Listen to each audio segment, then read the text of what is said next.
우리 몸의 체온과 신체 대사 균형 유지에 중요한 역할을 하는 갑상선. 최근 갑상선 결절과 기능 이상으로 인한 환자가 빠르게 증가하고 있다. 발병률은 높아졌지만 이렇다 할 자각 증상이 없어 치료 시기를 놓치는 경우가 많은데, 장기간 방치할 경우 호르몬 불균형으로 합병증을 일으켜 생명까지 위험할 수 있다. 이번 시간에는 갑상선 질환의 모든 것에 대해 알아봅니다.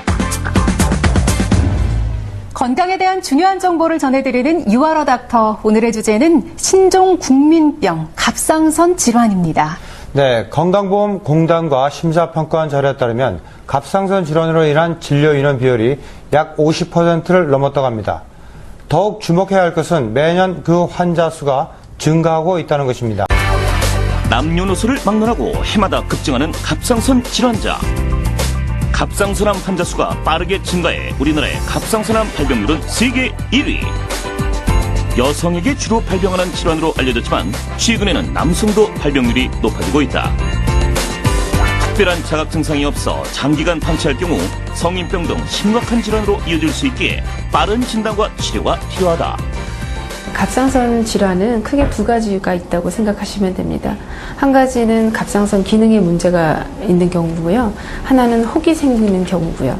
그래서 갑상선 기능에 문제가 있는가는 혈액 검사를 통해서 혈액 내에서 갑상선 호르몬이 어느 정도 분비가 잘 되고 있는지 이거를 검사해서 질환을 진단하게 되고요. 갑상선 혹이 있는 경우는 이제 초음파 검사를 해서 진단을 하게 됩니다. 질환에 따라 부족한 호르몬 보충이나 호르몬 억제를 위해 약물 치료를 한다. 방사성 요오드 치료는 방사선 동위 원소에서 나오는 방사능을 이용한 치료법으로 흡수된 요오드에서 나온 방사능이 암세포를 없앤다. 세포에서 요오드를 섭취하는 성질을 이용해 수술적으로 제거하지 못한 미세 병본을 제거하는 데 효과적인 치료법이다. 고주파 영역의 전류에서 발생한 열로 갑상선 결절을 치료하는 고주파 열치료. 고주파 바늘을 결절 내부에 찔러 바늘 위치를 옮겨가면서 치료가 진행된다. 고주파 열 치료는 한마디로 굉장히 치료 효과가 좋다고 말씀드릴 수가 있어요. 치료를 한 경우에 한 달 정도 지난 경우에 혹이 줄어드는 것이 한 30%에서 60% 정도로 줄어들게 되고요. 6개월이 지나면은 60%에서 85% 정도까지 혹이 줄어들게 됩니다. 갑상선 결절이 악성 종양인 경우 가장 최선의 치료법은 수술이다. 갑상선 수술은 크기와 주변 조직의 전이 여부에 따라 전절제술과 반절제술로 나뉜다. 종양 제거 후에는 호르몬제를 복용하지만 암의 종류에 따라 재발 위험이 높은 경우 추가로 방사성 요오드 치료를 시행한다. 갑상선암 수술 후에 흉터가 적게 남게 하기 위해서는 상처 부위에 이제 과도한 당김이 가지 않도록 과도한 스트레칭을 피해 주시고 또 과격한 운동을 피해 주셔야 됩니다.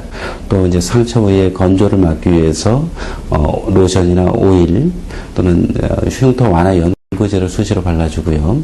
또 요즘 많이 나와 있는 실리콘 젤 시트를 붙여줌으로써 이 피부의 비후성 반응이나 상처가 이제 크게 되는 것을 방지할 수 있습니다. 해마다 환자 수가 증가하며 국민병으로 자리매김한 갑상선 질환. 특히 발병률이 급증하고 있는 갑상선암은 예후가 좋은 착한 암으로 알려져 있지만 이렇다 할 증상이 없기 때문에 초기에 정기적인 검진을 통한 치료와 관리가 중요하다.